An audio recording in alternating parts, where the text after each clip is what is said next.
as fast as possible. Shared about upbringing and how chaos was. So I don't think it recorded any of the stuff that just happened. See that? They shut my camera off. That sucks. Did it shut off again? We'll see right now. Nope. It's still recording, so.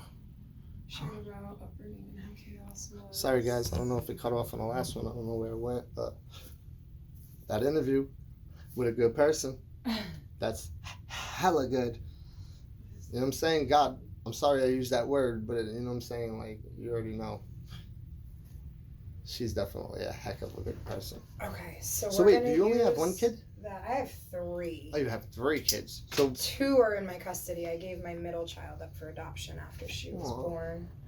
It needed to happen. It was the best thing for her, most definitely. Most definitely. That's what I want to stick it to. Do you don't see her? It is an open adoption, but I've just been so fucked up in my process of things that I've not consistently kept in touch, and now she's a teenager and she's angry, so it's it took her a little time. I did get to see her not too long ago, but it's been a few weeks, if not longer, since I reached out, so it's tough. Should reach out.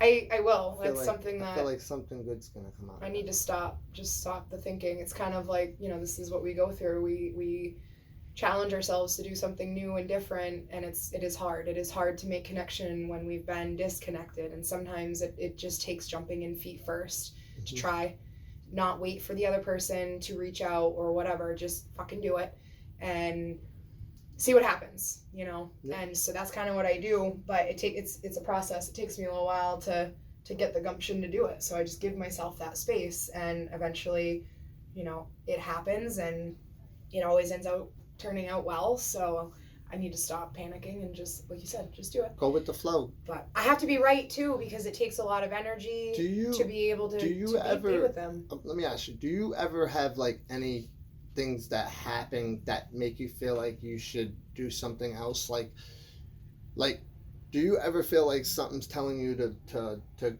just do it? Yes. You do. Yes. Where do you feel this inside of you? In your brain, in your heart, in your body? Where do you feel this?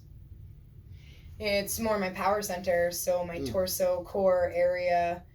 And depending on whether this has been the issue for me, is I have to unlearn the bodily sensations that I've once learned. Mm-hmm. They are inaccurate to what I was interpreting them to mean. So when I thought I was excited or in love, my body was genuinely signaling red flags. So it was more of warning and nervousness. So I am starting to unlearn what excitement is and recognize when my body's sensing a warning or whatever. And then when it comes to knowing the right thing, quote unquote, to do, there is an instinct that presents itself, and I think it's within that core structure. And sometimes it is in the brain. Calling you. You're not joining the interview? Bye. So yeah. And that's been practice. I feel like there's been a long time in my life that I've been very aware that there's something else alongside with me that guides me. God. He's true. I'm telling you, man. He's people. I'll use different words. Some people say, but I get it. But I'll tell you, God is more real than real. Because if he wasn't real, I wouldn't be here today. I don't know. We're gonna have to agree to disagree, and I don't want to go there right now. But I want you just to know that when we start doing one-on-ones, so we'll do that. I need to schedule them. Probably start next week. Fighting? Huh? I hear a lot of banging. I don't know.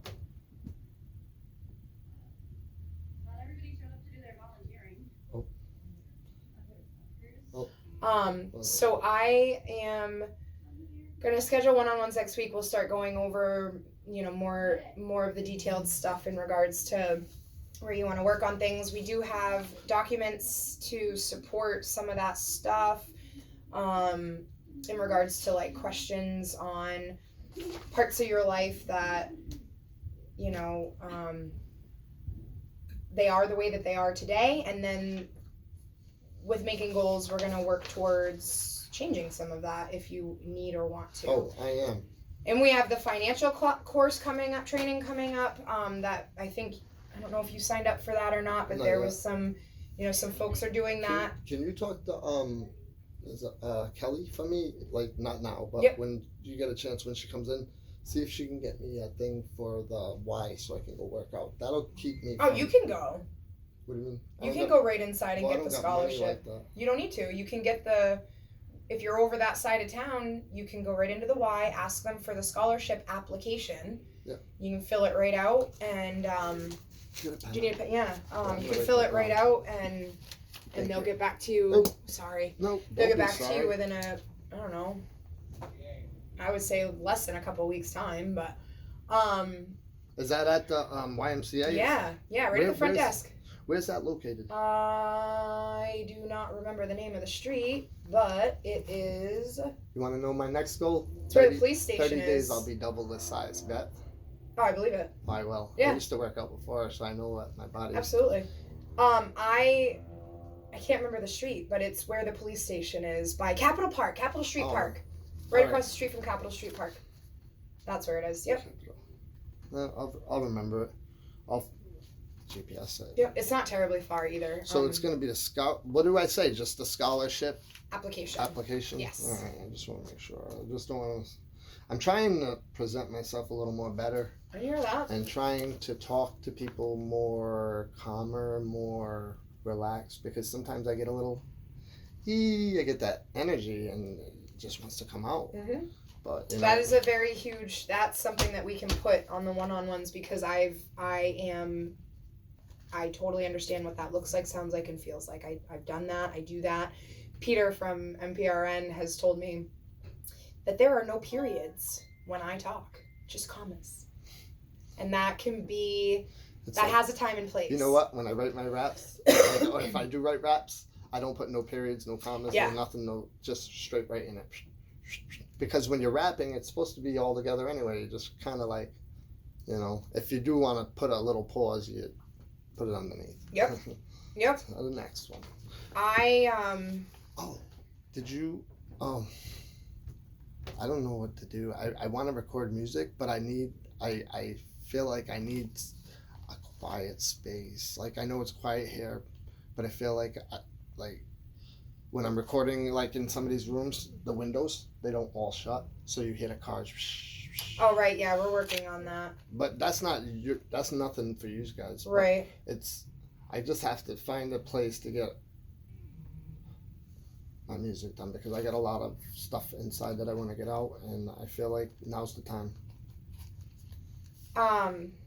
We can work on that as we go, and I think for me, that's outside of my scope, so we can work with Kelly and Brandon on getting some of these finer details figured out for you in that aspect.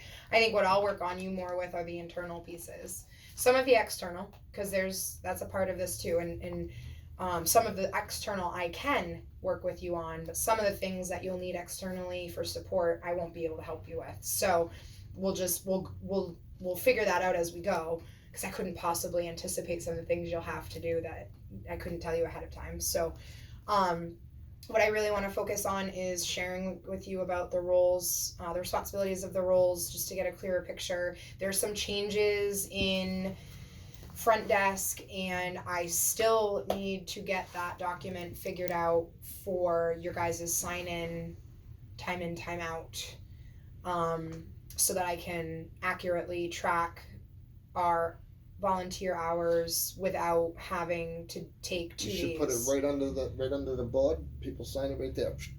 Oh yeah, I will. I have to create the document first, and that's not Maybe something I'll help you with that. I do regularly. So I have a format that I want to use. I just need to sit down and not be bothered to do it. So these things I needed to take care of first, and then I can settle myself enough to sit down.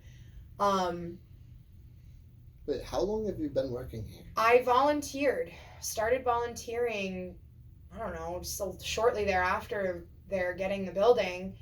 And then I've done peer support work for years. I got a really sour taste in my mouth after working for an agency whose CEO was so unwell that the tyranny was just all throughout the building that was up here.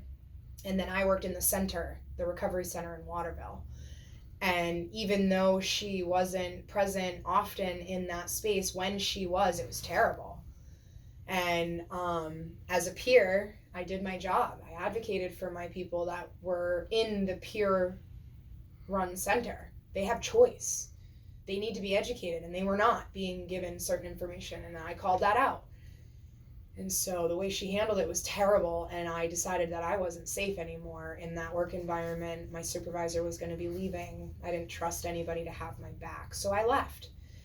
And I didn't do peer support for a little while, and I mean a little while. And so I came back in here trying to do something different. And instead of doing paid peer support, I chose to come in as a volunteer to see if I could learn how to appreciate the work again. And, work through some of the traumas that bitch instilled in me. My short duration there, I was there for 8-9 months. That was a long time for me. Right. But to have that shit happen, I wasn't willing. No way. Not selling my soul for that. So anyway, finding this, I, did the work. Took the things that were presented to me by Bruce, or first of all, it was Kelly and Brandon. And then as time passed, Bruce experiencing me more and more, it would prompt him to either get Brandon to put me up to something or have conversation with the board about what it looks like for employees, whatever the case is. So